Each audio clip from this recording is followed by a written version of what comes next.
You're tuning into Black and White Sports on YouTube. The no-holds-barred truth on sports.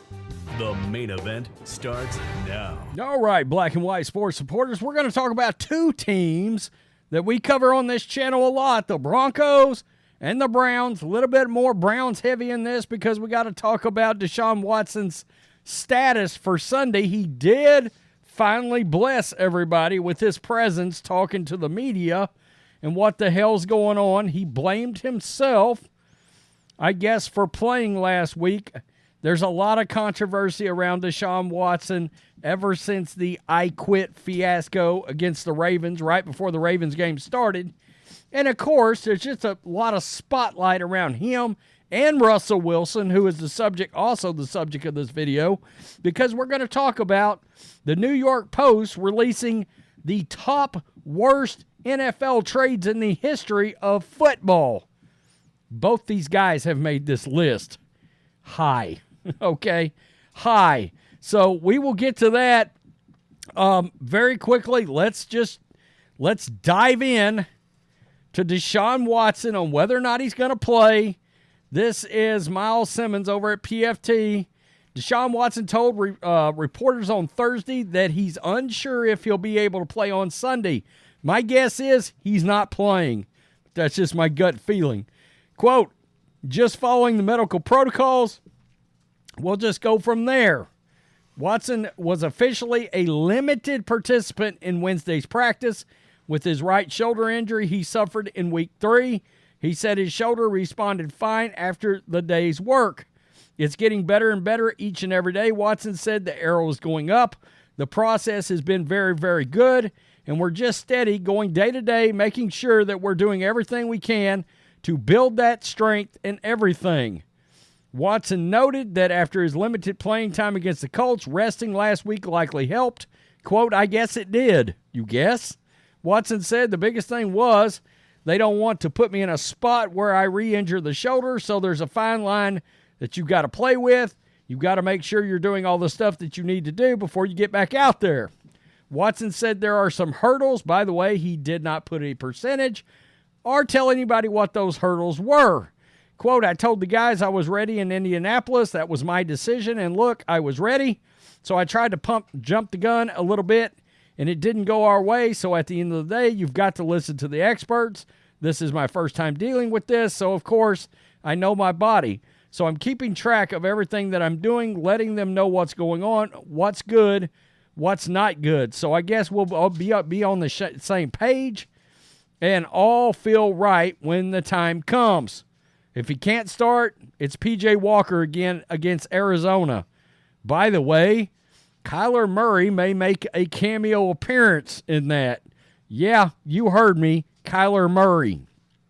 Look, they've got a test run whether or not he's going to be worth anything on the trade market. Here we are, New York Post. Guys, how Deshaun Watson and Russell Wilson debacles compare and rank among the worst NFL trades ever. This is a potential disaster for both of these franchises. Russell Wilson, to his credit, starting to look a little bit better. All right, no doubt. He's playing better than he did last year in that nightmare. Little bit of something going on with Sean Payton there. I don't know. His contract is still awful. That's part of the equation for both of these guys. Obviously, Watson, the worst contract in the history of sports, right? Any kind of fully guaranteed contract in the NFL for that kind of money is going to be awful. So let's just very quickly, terms of the trades. Browns acquired Watson and a 2024 fifth-rounder from the Texans for a 2022 first-rounder, 2023 first-rounder, 2024 first-rounder, 2023 third-rounder, and a 2024 fourth-rounder.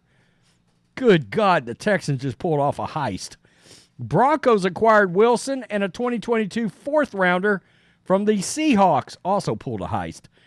For Drew Lock, tight end Noah Fant, defensive lineman Shelby Harris, a 2022 first-rounder, 2023 first-rounder, 2022 second rounder, 2023 second rounder, and a 2022 fifth rounder.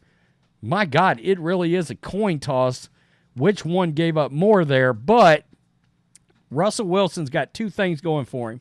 Number one, he doesn't come with the personal off-field repugnant baggage that Watson's got.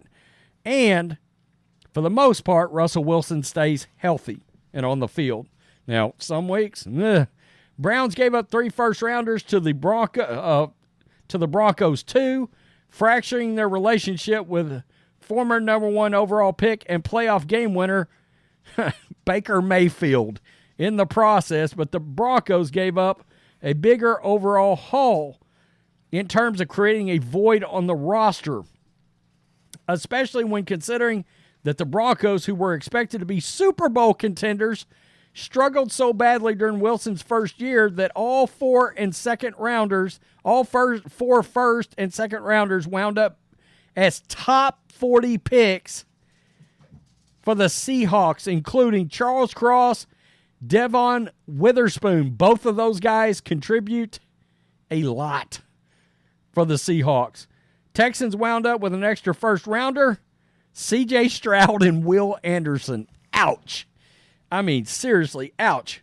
Contracts, 5 years, $230, fully guaranteed, and a $45 million signing bonus in conjunction with a trade as an incentive to waive his no-trade clause and pick the Browns over his hometown ties with the Falcons. Wilson, 5 years, $245, $165 million guaranteed, just 2 weeks before his first regular season game. Though not the first fully guaranteed contract, that went to Vikings' Kirk Cousins. Look, that worked out. I mean, the Vikings have been competitive, and until 2 weeks ago, Kirk Cousins remained healthy.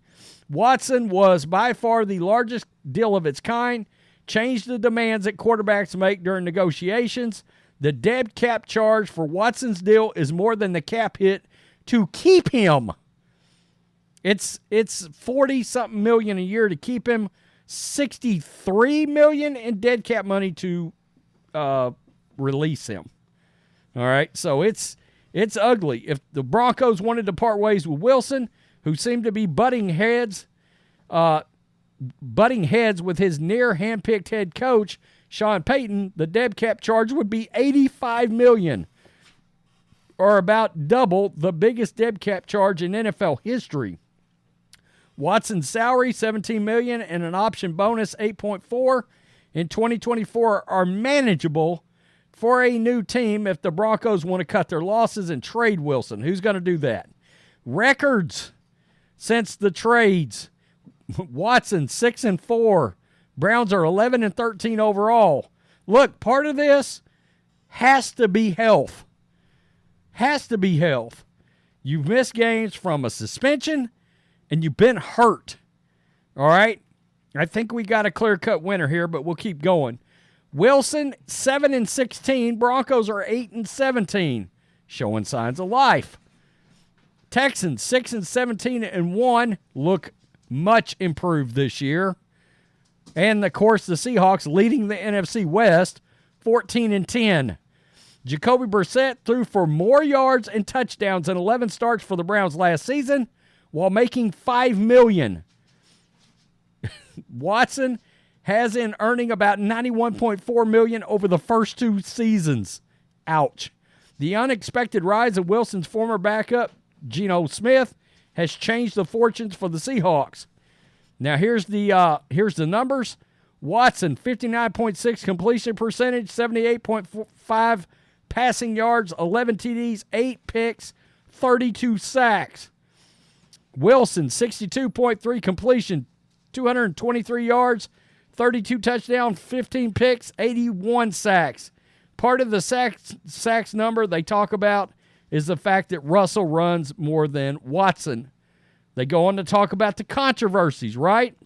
Wilson, not liked by former Seahawks teammates. Watson, some stuff a lot more egregious involving massages. We all know what that stuff is. Here it is, guys. The worst trades of all time. Number one, of course, is the Herschel Walker trade. We won't go into specifics. But number 2, congratulations, Deshaun Watson, as of right now, as it stands today, and this could change and get worse, Deshaun Watson is the number 2 worst NFL trade ever by way of the New York Post. The fully guaranteed contract, the cloud of sexual misconduct, the step back from deep playoff run from Mayfield in 2020, Watson's less than enthusiastic answers about playing in Cleveland make this trade a disaster. Number 3, Russell Wilson. If push comes to shove, it becomes untenable marriage. Is Broncos owner Rob Walton going to pick the head coach Peyton he hired or the quarterback? A steep price to pay. Side note, number 4, Buccaneers trading my favorite player of all time, Steve Young, to my team, the 49ers, for a second-rounder and a fourth-rounder in 87. Wow.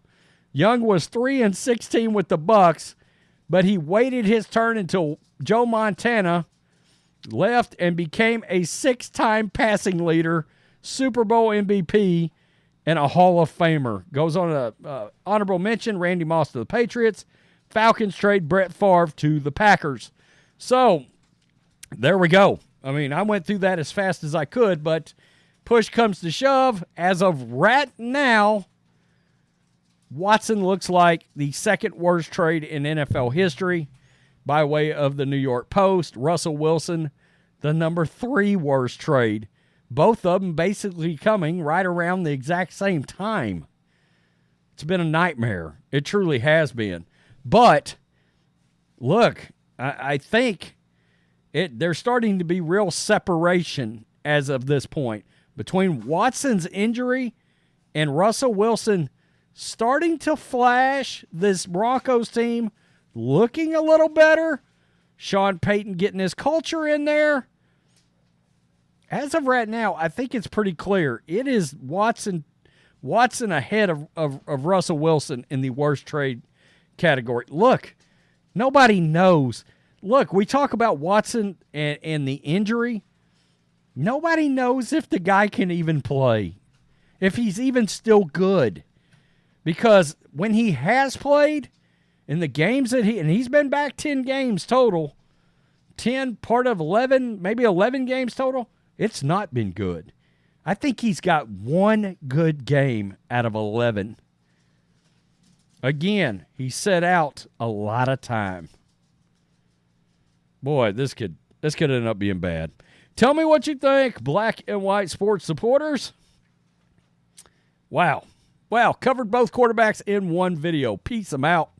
Till next time. Thanks for watching the show. Be sure to like, comment, and subscribe.